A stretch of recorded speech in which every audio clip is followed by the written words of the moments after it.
let's move on to the next question. So number of molecules or ions that show linear geometry among the following എന്നുള്ളതാണ് ചോദ്യം. So chapter chemical bonding ആണ്. VSEPR theory അല്ലെങ്കിൽ VBT ഉപയോഗിച്ച് shape determine ചെയ്യുക എന്നുള്ളതാണ് ഈ ചോദ്യത്തിലെ കടമ്പ എന്ന് പറയുക. സോ നമുക്കിവിടെ ഓരോ മോളിക്യൂളിൻ്റെയും ഷേപ്പ് ഒന്ന് വരച്ചു നോക്കാം. ഓസോൺ മോളിക്യൂൾ ഇവിടെ ഞാൻ കൊടുത്തിട്ടുണ്ട്. ഞാൻ ഇവിടെ കൊടുത്തിരിക്കുന്ന അതേ ഓർഡറിലല്ല വരയ്ക്കുന്നതെന്ന് മാത്രം. ഓസോൺ മോളിക്യൂളിൻ്റെ ഷേപ്പ് ഇത് ഇങ്ങനെയാണ് വരിക, ബെൻഡ് ഷേപ്പിലാണ് വരിക with a coordinate bond. Ozone എങ്ങനെയാണോ അങ്ങനെ തന്നെയാണ് SO2 വരിക. സെൻട്രൽ ഓക്സിജനെ മാറ്റി സൾഫർ ആക്കിയാൽ മാത്രം മതി. So this is how SO2 will be appearing. അപ്പോൾ SO2ഉം O3യും രണ്ടും ബെൻഡ് ഷേപ്പാണ്. You can eliminate these two option directly. നമുക്കറിയാം ബെറിലിയം ക്ലോറൈഡ് BeCl2 ലീനിയർ ഷേപ്പാണ്. SP ഹൈബ്രിഡേഷൻ ആണ് ഇവിടെ ഉണ്ടാവുക, ഡൗട്ടൊന്നുമില്ല. സോ BeCl2 നമുക്ക് കൗണ്ട് ചെയ്യാം.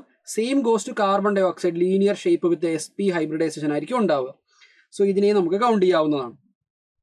ഓക്കെ, ഇനി അടുത്തൊരു കേസാണ് I3 മൈനസും XeF2. ഞാൻ രണ്ടിനെ ഒരുമിച്ചാണ് എടുക്കുന്നത്. I3 മൈനസ് ട്രൈ അയോഡൈഡ് അയോണിൻ്റെ ഷേപ്പ് ഇത് ഇങ്ങനെയായിരിക്കും ഉണ്ടാവുക. 3 അയഡിൻ ലീനിയർ ആയിട്ടായിരിക്കും കണക്ട് ചെയ്തിട്ടുണ്ടാവുക. There will be 3 lone pairs in the equatorial plane. Equatorial പ്ലെയിനിൽ 3 ലോൺ പെയർ ഉണ്ടാവും. സോ ഇത് sp3d ഹൈബ്രിഡൈസേഷൻ ആയിരിക്കും.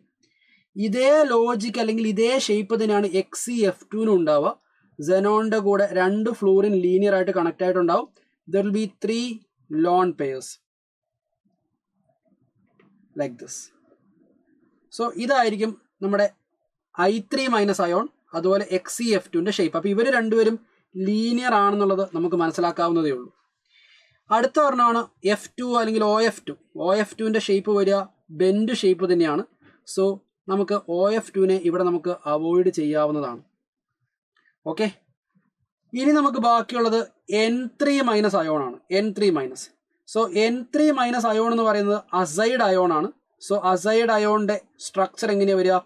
അസൈഡ് അയോൺ എന്ന് പറഞ്ഞാൽ N ഇങ്ങനെയായിരിക്കും ഉണ്ടാവുക with a whole negative charge, azide ion. So ഇയാൾക്ക് ലീനിയർ ജോമെട്രി ആയിരിക്കും ഉണ്ടാവുക എന്നുള്ളത് ഗ്യാരണ്ടീഡ് ആണ്. ഇനി നമുക്ക് ബാക്കിയുള്ള 2 ആൾക്കാർ NO2 ആൻഡ് NO2+ ആണ്. അവരുടെ സ്ട്രക്ചർ നമുക്ക് വരച്ച് നോക്കാവുന്നതാണ്. NO2ൻ്റെ സ്ട്രക്ചർ വരിക N double bond O single bond O എന്നുള്ള രീതിയിലായിരിക്കും NO2ൻ്റെ സ്ട്രക്ചർ വരിക വിത്ത് 1 ലോൺ ഇലക്ട്രോൺ, ഓഡ് ഇലക്ട്രോൺ ഉണ്ടാവും. സോ ഇവിടെ ബെൻഡ് ഷേപ്പ് ആയിരിക്കും ഉണ്ടാവുക. You can avoid NO2. അതേസമയം NO2+ൻ്റെ കേസിൽ വരുമ്പോഴത്തേക്കും N double bond O it will be of linear geometry. നിങ്ങൾക്ക് വേണമെങ്കിൽ ഹൈബ്രിഡേഷൻ അപ്ലൈ ചെയ്യാവുന്നതുകൊണ്ട് ഇവിടെ SP ഹൈബ്രിഡേഷൻ നമുക്ക് കിട്ടുക. സോ NO2+ൻ്റെ ജോമെട്രി ഇത് ഇങ്ങനെയായിരിക്കും വരിക. NO2+ൻ്റെ ജോമെട്രി എന്ന് പറയുമ്പോൾ ഇങ്ങനെയായിരിക്കും വരിക. So this is again linear. നമുക്ക് NO2+നെ കൗണ്ട് ചെയ്യാവുന്നതാണ്.